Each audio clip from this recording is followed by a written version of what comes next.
Good morning po sa inyong lahat, mga kababayan ko po dyan saan man sulok ng mundo. Magandang umaga po sa inyong lahat. At ngayong umagang ito ay katatapos ko lang po papawis dito sa lugar na ito. At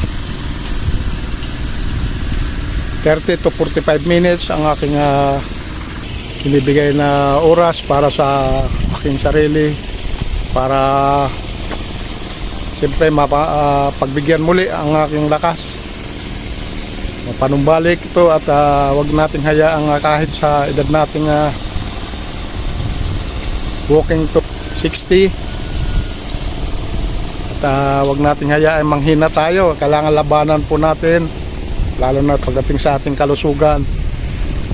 Hindi po yung dahilan para manghina po tayo. Kailangan po natin ng konting ensayo, lalo na pagdating sa umaga. Yan. For today's vlog mga kaibigan, at dito tayo ngayon sa may lugar na ito para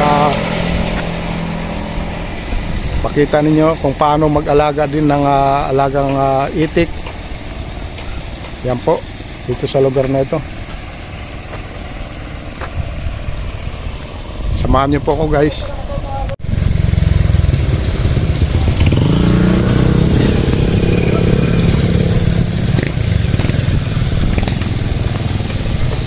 So dito po sa lugar na ito ay mayroon na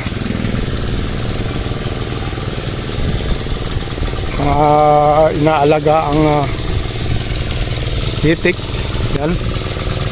Yan po ay siyam na pirasong itik. Ito ay pinararami nila may-ari mismo, si Kuya. Yan po. So yun po ang kulungan po ng itik na yan.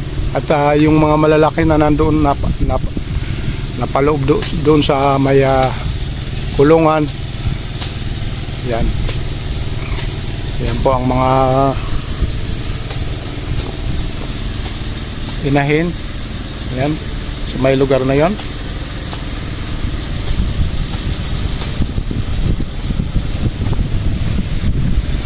At dito naman po sa may kubo-kubo na yan, diyan po sila namamalagi pagkagaling sa naglublob sila sa tubig. Yan. So sa ngayon inaayos pa po itong kanilang lubloban. Yan.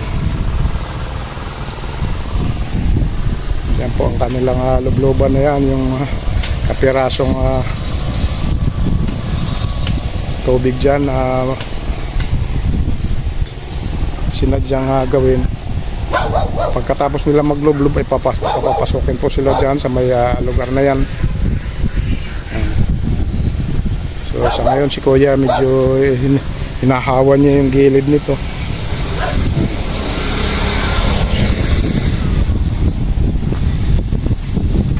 Yan po.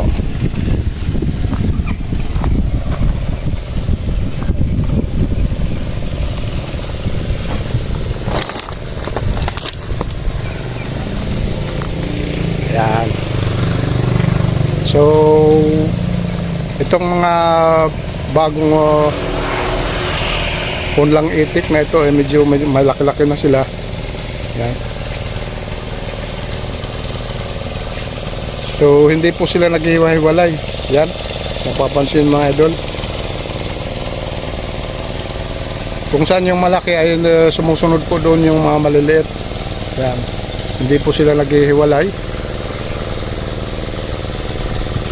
Yan. Diyan lang po sila paikot-ikot sa lugar na yan. So yun po ang ating update this morning. Yan. At sa mga kababayan po natin na laging nakasubaybay dyan sa aking mga videos, thank you so much sa inyo, guys. So yun po ang ating update this morning, Kuya Romeo Vlog. At don't forget po, mga pakilike and share na rin po sa akin na channel. Yan po ang ating update this morning. Thank you so much, guys, and God bless po. See you na rin sa ating mga susunod na vlog. Thank you.